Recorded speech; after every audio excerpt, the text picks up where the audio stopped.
The Miami Hurricanes just lost two defensive linemen into the transfer portal. How is this going to impact the 2024 season?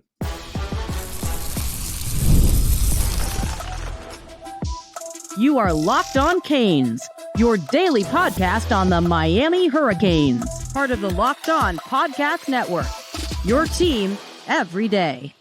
I'm Alex Donno, University of Miami alumnus, longtime South Florida sports radio vet, and also co-host of Locked On ACC. Thank you so much to the everydayers for making Locked On Canes your first listen and your first watch today. We're free wherever you get your podcasts. We're available free on YouTube. We're part of the Locked On Podcast Network, your team every day. Today's episode is brought to you by GameTime. Download the GameTime app, create an account, and use code LOCKEDONCollege for $20 off your first purchase. So, yes, the Miami Hurricanes did have two defensive linemen exit through the transfer portal yesterday. Defensive tackle, Jared Harrison-Hunte. Defensive end, Jaden Wayne. Let's talk about Harrison-Hunte first. Very experienced player, 1 year of eligibility remaining.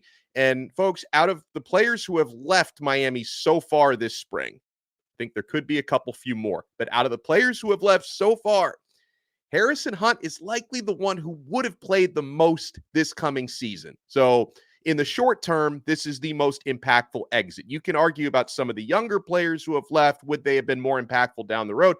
But if you got your eyes on 2024, Jared Harrison-Hunte, the most impactful exit so far. He was certainly not guaranteed a starting job this coming season, but he did get a lot of first-team reps in spring football. Would have been a prominent rotation player at the very least this year. Last year, Harrison-Hunte at Miami recorded 26 tackles, 3 tackles for loss, 2 sacks. And even before JHH decided to take his talents elsewhere, Miami was already in the market. They are in the market for a defensive tackle through the transfer portal. And so now losing Harrison-Hunte, that only amplifies the importance of hopefully finding a starting caliber player in the portal. So again, not a guarantee that Harrison-Hunte would have started here next year, but he would have been a rotational guy. And you're losing a ton of snaps and a ton of experience. And, you know, wherever Harrison-Hunte ends up, this is a player with a very high floor. I don't believe he has an NFL ceiling or anything like that, but this is a guy who can plug and play, be very reliable. So I'm wishing Harrison-Hunte all the best. And these are snaps that Miami is going to have to replace. Now, some of that replacement obviously could come in a player that is yet to be determined who you're looking to bring in. But of course, there are defensive tackles already on the roster that could now have opportunities. But let's talk about that defensive tackle radar, potential transfers.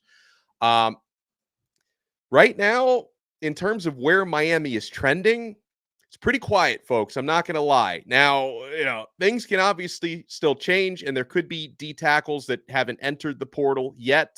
We'll keep our eyes out for that. But a couple of the players that we've talked about a lot here on Locked On Canes, Miami, among with many others, is reportedly really interested in Simeon Barrow from Michigan State. Stud. He was probably their best defensive player the past 2 seasons at Michigan State.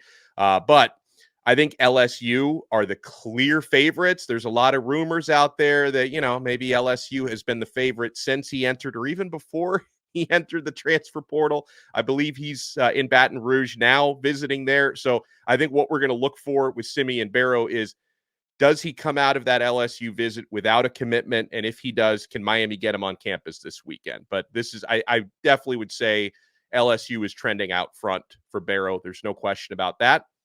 Miami has also offered Kent State transfer CJ West. He's got a ton of offers in the SEC, Big Ten, ACC. It doesn't seem like Miami is trending out front for him right now, but that could still change. But still, it's not great. Like if you're looking at, hey, you know, these are the definite replacements that are coming in at defensive tackle. It's a little bit quiet right now. That can obviously change heading into the weekend. It can change if other players enter the portal, but at this moment, I can't tell you, hey, this certain player is definitely coming in, or he's going to be the Harrison-Hunte replacement, or he can start. So I also, you know, want to talk about what else Miami has on the roster, because yes, you do have options already on the team that can get more playing time here. So with Harrison-Hunte on the way out, I would probably pencil in right now transfers who you got in the last portal opening: CJ Clark, who came in from NC State, Marley Cook, who came in from Middle Tennessee State, you would probably pencil them in as the two starters at the moment, and both of them played well in spring.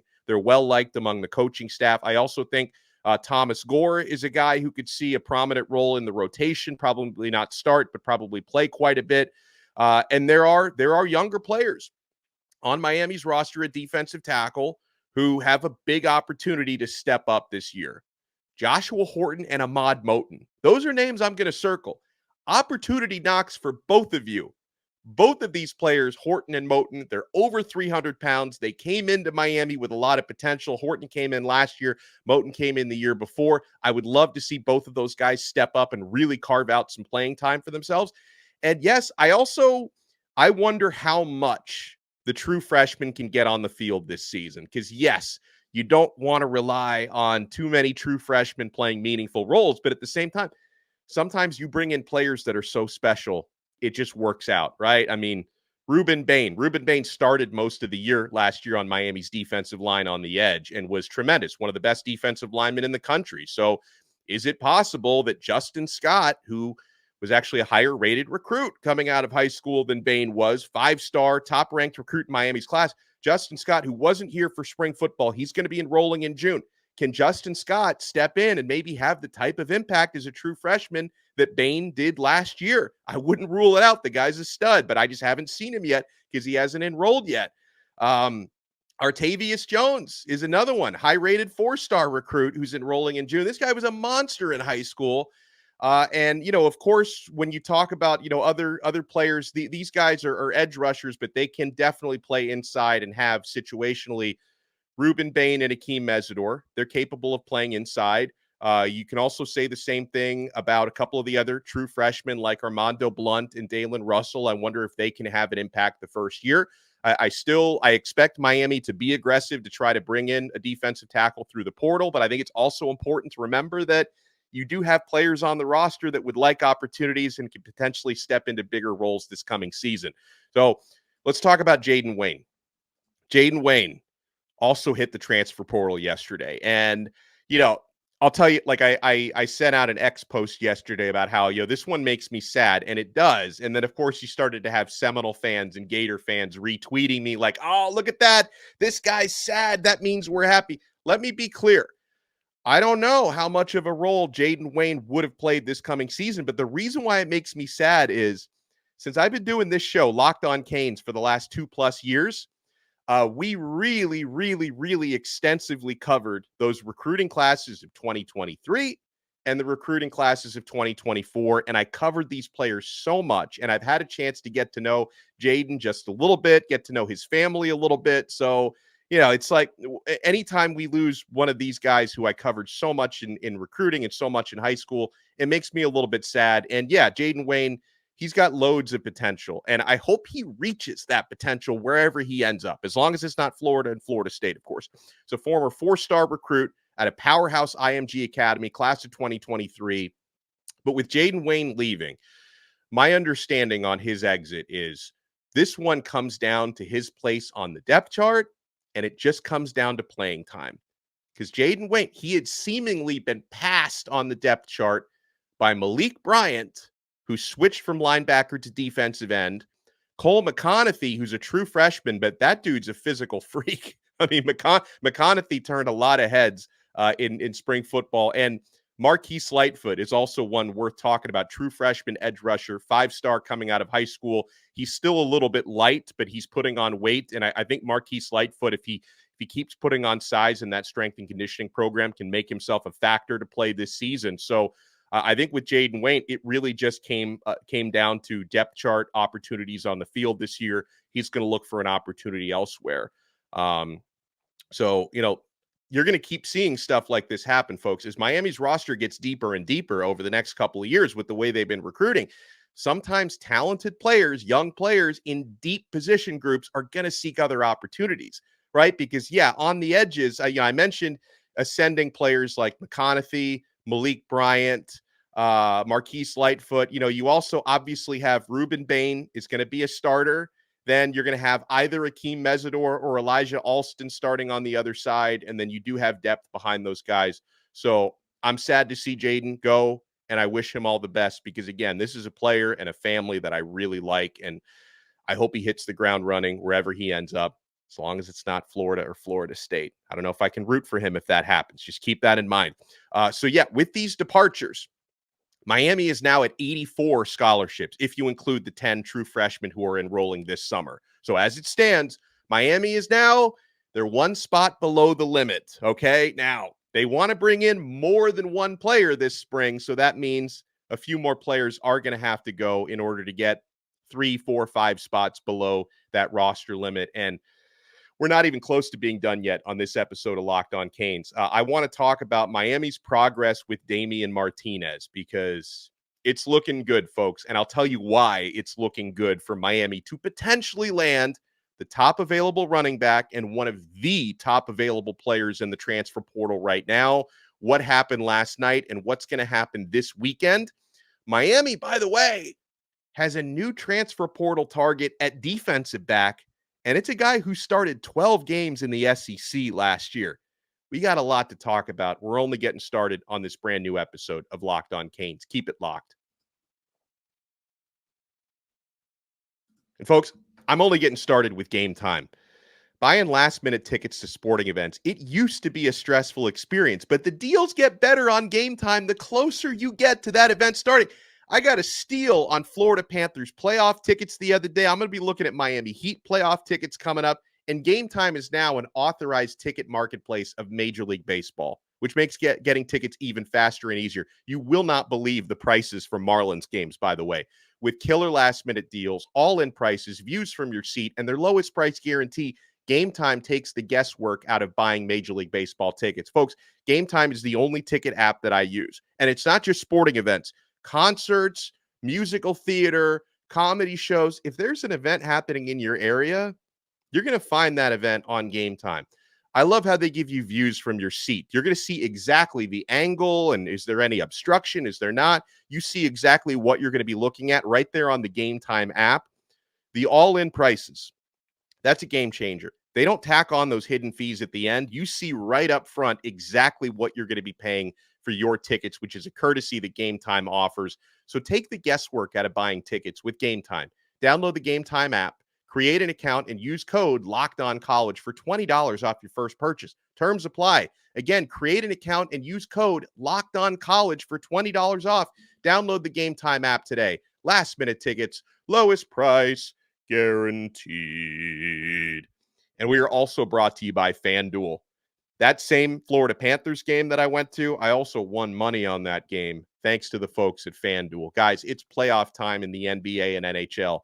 Baseball's in full swing, and FanDuel is your place to bet on every game. Right now, new customers get $150 in bonus bets guaranteed. That's $150 win or lose. Bet on everything from slap shots to home runs to slam dunks, all on an app that's safe, secure, and super easy to use.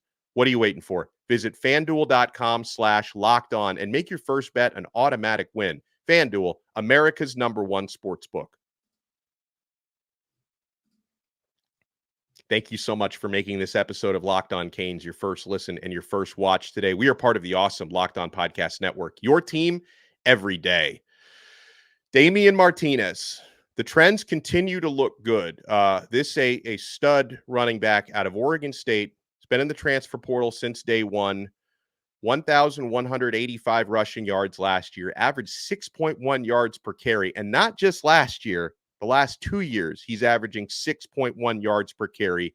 Got into the end zone as a rusher 9 times last season, added a receiving touchdown to that as well.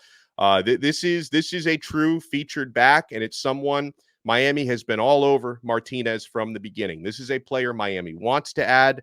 Remember Mark Fletcher, who was Miami's featured back by the end of the season last year. He is recovering from a foot injury. We're not exactly sure when he's going to be ready to go again. Miami lost Henry Parrish into the transfer portal. Miami lost Trevante Citizen into the portal. They had already lost Don Chaney in the portal. You still have talented running backs remaining, but what you don't have is a big physical presence like Martinez who can take that wear and tear. That is until Mark Fletcher is ready to come back. But imagine what your backfield could look like with both of them healthy this year. But Martinez has been a big target for Miami, and the trends continue to look better and better. as we discussed on yesterday's Locked On Canes, Damien Martinez, he canceled his visit this week to Kentucky. It's really good news for Miami because some folks really felt that Kentucky might be Miami's toughest contender here. I know that Arizona fans would tell you that Arizona should be the team to beat there, but he did leave an Arizona visit without a commitment, and most of the signs are pointing now to the Miami Hurricanes. So Miami running backs coach Matt Merritt, he went on another in-home visit with Martinez last night. That's the second time in a week Merritt has gone in-home with Martinez. I don't believe any of those other teams have gone in-home with him. And Damien Martinez, he's going to be arriving in Miami on Thursday, from what I understand, to start a multi-day official visit. He's probably coming in Thursday night for the Friday, Saturday, and Sunday visit. And then also there's this. Late yesterday morning, on 3 Sports, Pete Nakos, who's one of their top experts there, dropped an RPM prediction. That's their version of a crystal ball in favor of the Miami Hurricanes to land Damien Martinez. So as I've said throughout the week, I don't take victory laps until it's over, but this one is trending strongly in Miami's direction. And that would be great for Cam Ward to be able to have, a reliable running back option like that to hand it off to. It would be great for Mario Cristobal, who loves him, those big physical backs. And it would also be tremendous for new running backs coach Matt Merritt, he scored a big victory in recruiting about a month ago, landing Gerard Pringle. This could be a coup for him in the transfer portal. And just another, by the way, side note, let's take a sidebar here. Recruiting for a quick second. I didn't bring this up on yesterday's episode. I could have and probably should have. Florida State is now trending for American Heritage running back Byron Lewis. So that could be a battle that, rages on for the next few months. Because remember, Byron Lewis, and we're talking recruiting now, not portal. Lewis had been trending to Miami a couple months ago. Crystal Ball came in for Miami. The Crystal Ball came in for Florida State. So in recruiting, there is that running back battle. But if you land Damien Martinez within the next few days, I'm not going to be thinking too much about what else is going on at running back, because that is a tremendous player. So all of the stars are aligning right now for the Miami Hurricanes to land their top transfer portal target. It sounds like the in-home visits have gone very well, but Miami, they need to nail that on-campus visit, that official visit this weekend, and hopefully they can get this one over the finish line. From offense to defense, there's a new transfer portal target for Miami at defensive back. Sounds like Miami is interested here in Arkansas cornerback Lorando Snaxx Johnson. By the way, Snaxx, tremendous nickname. I love it. So Snaxx Johnson, he just entered the portal last night. 6 foot tall, 195 pounds, 1 year of eligibility remaining. Now, a couple of things really stand out to me about Snaxx, and I can definitely make an argument that as far as where Miami sits here, why this guy could be and should be probably their number one defensive back target now. We have talked about other names, but I think Snaxx could be the guy that you really focus on. First thing that stands out about this dude, this guy can hit. There are some highlights out there of Snaxx Johnson, who's, again, he's under 200 pounds, but this guy can lay the freaking lumber on people. I love that. And then number two, this is someone, he started 12 games in the SEC last season. I know Arkansas wasn't a very good team, but he started 12 games against SEC competition, and most of his snaps came at the nickel position.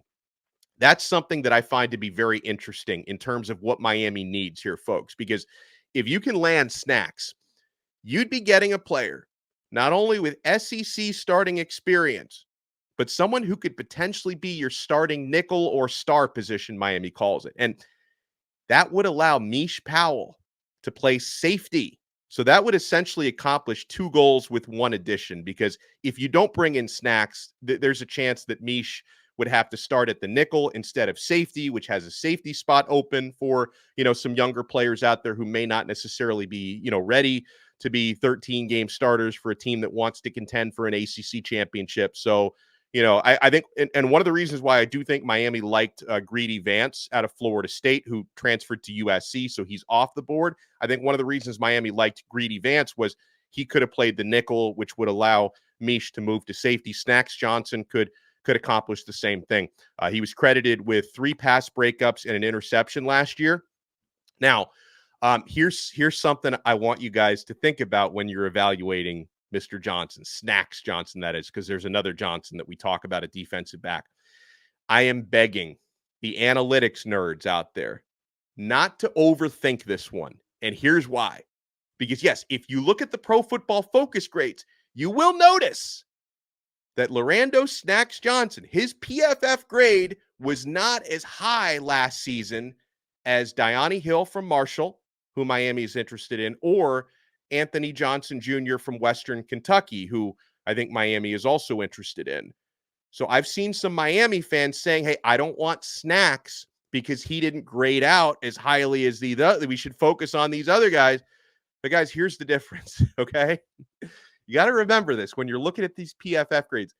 Snaxx's grades came while playing an SEC schedule, while the other two players were in the Sun Belt and Conference USA. So I'm not saying I don't like these other players. I'm just saying you need to keep that SEC versus G5 in mind if you're evaluating these guys strictly based on their Pro Football Focus grades. You probably shouldn't, because the Arkansas schedule last year included games against Alabama, Ole Miss, LSU, Mizzou, where I don't think Hill and Anthony Johnson Jr. were playing a schedule like that. Again, not taking anything away from those players. I'm just saying do not compare these guys based on the Pro Football Focus grades because, yes, Snaxx Johnson's overall grade was in the 60s last year while these other guys were in the 70s, but context and schedules are also very important with that stuff.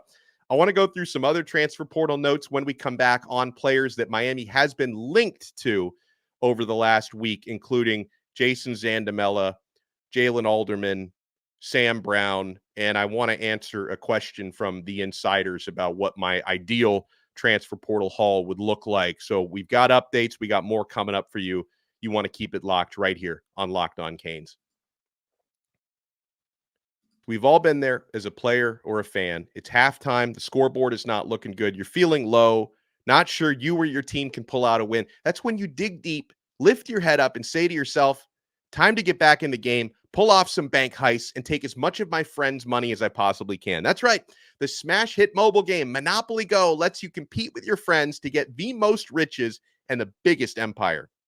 It's the Monopoly you love, but on your phone anytime, with tons of new twists, including leaderboards to compare your progress to your buddies. There's so much to do. You can play on countless dynamic Monopoly boards. Make your friends bankrupt by smashing their landmarks with a wrecking ball. Charge other players rent for your iconic properties. You can even work with your friends to crack open community chests and in tournaments to get extra rewards and climb the leaderboard.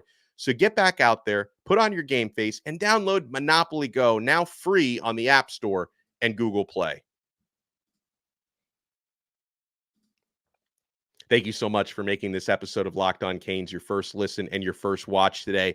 The Locked On NFL Mock Draft is available now. Find the ultimate 6-episode series with Locked On NFL Draft to hear who the local Locked On experts are picking for every NFL franchise, with live reactions from local college football experts and even the fantasy football angle. The Locked On NFL Mock Draft available now on Locked On NFL Draft on YouTube or wherever you get your podcasts. Thank you so much for making this episode of Locked On Canes your first listen and your first watch today. All right, so a few other transfer portal notes. As we already on this episode, we've spoken about Damien Martinez. We have spoken about Lorando Snaxx Johnson, and we talked about players exiting Miami in the portal. A couple of other things to keep in mind. This not a positive note here coming up, but it seems like any momentum that Miami may have had for transfer offensive lineman Jason Zandamela seems to be just about gone. So right now, this seems to be a player who's taken a lot of other visits that don't include Miami. This is not a player I'm expecting to land, even though I was pretty optimistic up until about a day or two ago. So I'm not necessarily counting on Zandamela as a guy. And this would have been a long-term ad, not a short-term ad. I don't think Zandamela would have started this season, but he could have been your center of the future, and he's got 4 years of eligibility left. But it doesn't seem like he's trending to Miami in any way, shape, or form right now. A player who I do think can trend towards Miami, and I will keep an eye on, is veteran Louisville linebacker Jalen Alderman. This makes a lot of sense here. If Miami wants to add an experienced player into the linebacker rotation, who I think would fit the bill perfectly, that's Alderman, who played for Derek Nicholson a couple of years ago at Louisville. Remember D-Nick, brought in his guy KJ Cloyd last year. He might look to bring in his other guy, Jalen Alderman, this year. And if Alderman were to come in, I wouldn't expect him to walk into the starting lineup. Kiko is completely safe, and I think Wesley Besaint had a really good spring, and he's definitely trending towards being a starter alongside Kiko. But worst case scenario with Alderman, you can kind of replace those veteran presence that you lost, because KJ Cloyd is trying to go pro. Corey Flagg transferred. Those were two very experienced depth pieces in the linebacker room. Miami does have some linebackers we really love, the Popos and the Pulliams of the world, but there's not a whole lot of experience behind Besaint and Kiko. So I think Alderman could be an option to add some depth of experience into the room. Now, if he wants to go somewhere where he's guaranteed to be a starter, Miami might not be the spot, but I think he would be allowed to at least compete to be a starter if he were to come here, and the relationship with D-Nick might, really mean something to him. Now, I haven't necessarily heard anything new on Houston wide receiver Sam Brown in the past 24 hours, but I still think he's Miami's top target at receiver. I don't have any reason to believe otherwise. And, Sam, he did work out last week with Cam Ward, which, seems to be a good sign that there could be a Miami connection for him there. We got a question from one of our Locked On Canes insiders. And by the way, folks, if you want to join our Locked On Canes insiders chat, we've been really busy here during transfer portal season.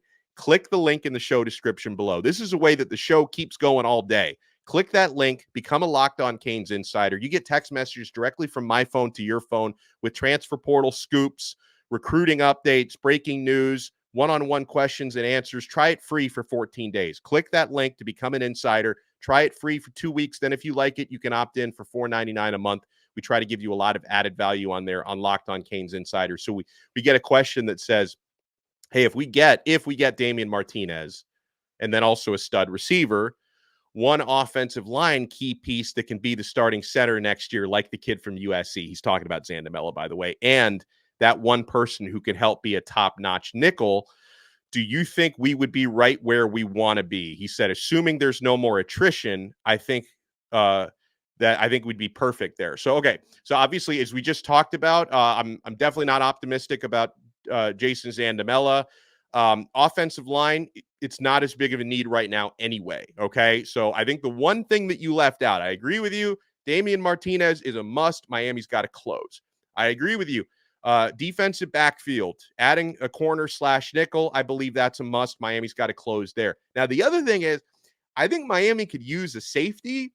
The transfer safety market so far has been a little dry. There's just not been the volume of quality players you would like to expect there. So I'm not sure if Miami's going to add a safety or not, but the market just really hasn't dictated much of an opportunity to do so. But I think the big thing that you left off there, I think, is defensive line. So like you said, a nickel or a corner, running back, obviously, receiver. I think they could be in a good position with a guy like Sam Brown from Houston, but I think a defensive tackle, I think that's a must. And I would have said that even before Jared Harrison-Hunte left, and JHH leaving only amplifies that need, in my humble opinion. So thank you for the question. And guys, we're going to stay busy throughout the rest of the week. I know for those wondering where the truth teller is, Bruce Warner is sick as a dog today. And I talked to him on the phone a couple days ago. Like, I could barely hear him because he's got like something in his chest. He finally went to the doctor today. I don't know what the doctor told him yet, but he went to urgent care. He's ill. So we will resume Truth Teller Tuesday, hopefully next week.